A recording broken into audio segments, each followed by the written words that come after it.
Chalice International, that's better. Message is, you know me, I say love and prosperity, and we always motivate the youth them for don't make a situation where you're born in and decide your future. You know me, I say, I mean, you can make it through any situation, you know, with hard work and stuff, and people helping you at the same time too, and Father God blessing. You know me, I say, so we always keep a rounded message, but the message overall I love. You know me, I say, yeah. And I totally agree. I think reggae music itself, the message is love. It always has been. I mean, some artists take it somewhere else, but I think that is always a message. If I was to ask you, where is Mr Peppa going to be in 10 years' time? What is your vision? I mean, what do you want to share with the world? Yeah, well, 10 years' time, you know, Mr Peppa, a big man 10 year time, you know me I say, and still performing, still doing what I do. Hopefully, you know, we can, in a position where we can help more upcoming artists in terms of getting them career out there, getting them music out there, you know me I say, because as me I say, we're ambassadors and we're motivators, you know what I say? So that's our job, you know? So we get the opportunity in the past from other people to do what we have to do. So 10 years time, more can in the position can help young artists coming up, help my family and help people, you know what I say? And just give back. Because His Majesty show you say if he was not contributing to humanity, he was a burden to humanity, right? So my talent, what God give me as a musician, I just have to use it and help people as much as possible, you know? So 10 year time, I still perform, still I do my thing. You know what I say? 10 times richer. Yeah. You see it? Yeah, that was hope. I want to go back to one of your tracks. As I said, one of my favorites is Talk Talk. I mean, what inspired you? I mean, it kind of says what inspired, but I want to hear what inspired you to actually write and sing Talk Talk. Yeah, well, that song is that question, you know, is a question people always ask. Yeah. Why? Oh, you come up with that song? What was going through your brain at the time? But yo, really and truly, it was just a next song to me. Trust me, you know, when I make up the pretty fancy stories, it was just a next song, but stuff was going on in my life at the time, personal stuff with families and friends, and we're a musician, so things in your subconscious is going to come out in your music, you know what I say? So I wasn't thinking about a special person or a specific situation, but stuff that I go on and it just come out in the music at that time. Cause you know, more time you meet a new girl and thing, and you go in a studio and you sing a brand new girl song without even realizing that at a situation they kind of inspire and motivate you. So you know, enough things that go on, and the situations that happen, you know, I say we just turn it in a positive by doing the music, not knowing really what gonna happen. Yeah. But that's how I express myself, because I wasn't a bad man. When I can just go out there and bust up a nigga if him talk to me, you know what I say? So, you know, we're going to the studio and we just beat up the rhythm. Yeah. And I also want to know, who inspired you as an artist? What artist did you grow up to? Who kind of inspired you to want to do this? Or was it something that just happened?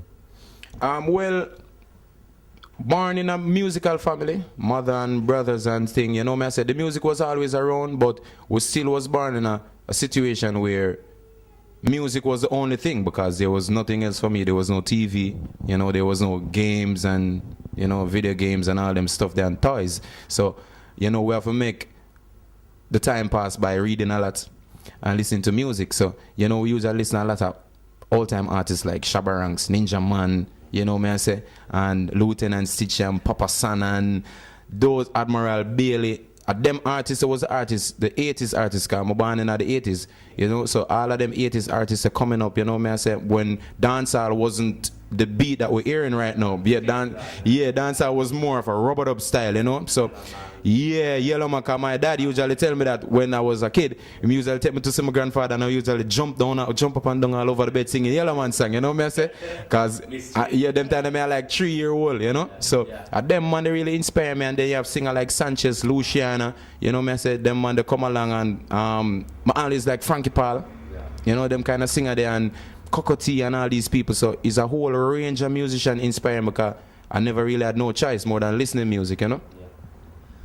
And also, if there's one country in the world you really want to go that you haven't been to perform, where is that?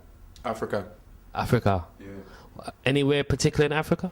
No, nowhere particular in Africa right now. Just no, say you're there in the motherland, and for me, reach Africa, it must be a reason why I'm going to come. And I just take up myself and just go there right now. Yeah. So wherever them want me, I'm going to be there. I'm going to feel greatly appreciated, and to know that it is Africa also, you know, the motherland. And then when I was a kid, my mother usually tour Africa. She toured Africa like 3 times. Always bringing back stacks of pictures and, you know, showing us the land and cattle and food and people and stuff. So I always have a yearning to go back to go to Africa and see what my mother was seeing, you know. Yeah. And if it's music I gotta bring me there, you know, myself know so my music I carry me all the way to Africa. It's a great feeling, you know. So I really look forward to an Africa trip sometime soon. And right now to our dance I'll go with Africa. You know, I mean, yeah, you don't have to be a Bob Marley or wearing dreadlocks to be in Africa right now. You can be a Mavard or a Vibe Cartel or a Mr Peppa and still reach Africa same way and mash up the place to you, see me? So yeah, man, we're looking forward to that. I personally have friends from Africa, and I know people who have told me, and I know for a fact, bashment, reggae music is big in Africa. So when you get there, I know you're going to have a big response. Is there anything... one question I want to ask you, is there any English food you've eaten or anything you're looking forward to having? Or is there anything about England that you like? Let's say food-wise. Okay. Well, I don't really get to explore the menu on the food side as yet. You know, I say we still eat the Jamaican rice and peas since I come and the chicken and all them stuff there. But, you know, my management prepare a meal for me. You know, some chow mein, say it chow mein. Yeah, yes. Well, you have to see with me. You see me as I think that like Chinese or something. But you don't know, some chicken and some spaghetti type of thing with vegetables and all them stuff there. But I don't really get a chance to explore the food as yet. Hopefully we can get introduced to, you know, something new and... Fish and chips. Yeah, fish and chips. Yeah, well, we're going to try the fish and chips. Yeah, anything local, what we know is that the local people that work with it, cause at the streets we work with. You know, but otherwise, you know, me's not really a picky eater like that, so I'm up for anything, you know what I say?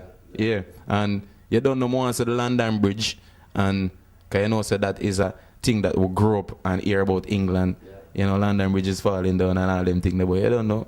We don't want to on the bridge when it fall. You see me? So, but otherwise than that, England, yeah, I'm interested in the pound card, big and broad. Yeah, that are the most thing I'm interested in. That thing that the paper there with the queen face on it, I like it.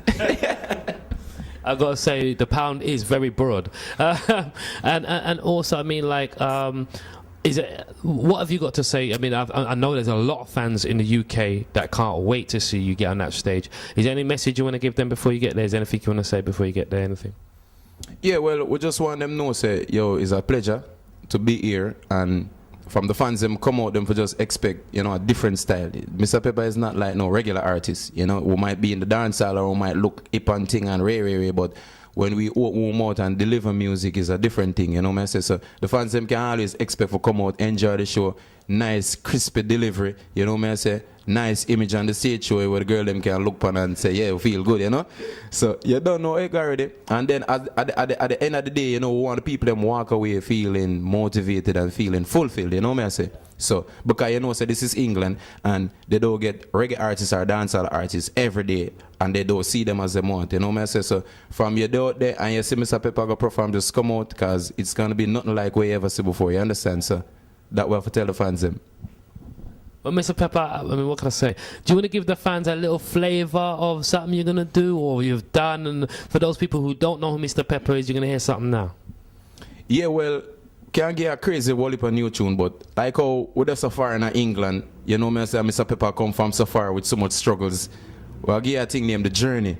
Well, me know the journey long, but my mind make up. Say me have to stay strong all when the rain set up. All when my visa cancel pocket empty and me broke. Mr. Peppa nah give up. Cause the game is on, the game is on. The journey is long, journey is long. Got to hold on, got to press on and weather this time, yeah. So let them say whatever they want. Cause them now go see me turn the idle up on corner. Always in the street, putting rhymes to the beat. Cause me no play football, me no Maradona. Me cross the poverty bridge and throw stone behind me. That's all memories, so no need to remind me. Red be my top down if you need to find me. Hypocrite still at top, but I'm moving on. I got goals ahead. The journey just start and them I pray for we dead. We up on the alert, car rumors are spread. Peppa on a time I lay down in a bed. Cause the game is on, the game is on. The journey is long, so long. You see me at the journey that so you don't know where I journey all the way from Jamaica to the UK, so you don't know the journey. Don't give it up. Keep kicking. What can I say, man? The journey's long, but we're glad you're here. I'm glad. Well, what can I say? Mr. Peppa, it's been a pleasure. I look forward to seeing you perform. Is there anything else you want to say before we hit the road? Yeah, well, definitely. First and foremost, we have to give thanks to the Almighty. You know, myself, to give you the blessing and the opportunity. And also, I have to thank the Almighty, you know, myself, for my Heartbreak production team. Because you don't know, say, without Heartbreak, this trip wouldn't be possible. Well, up your suffering.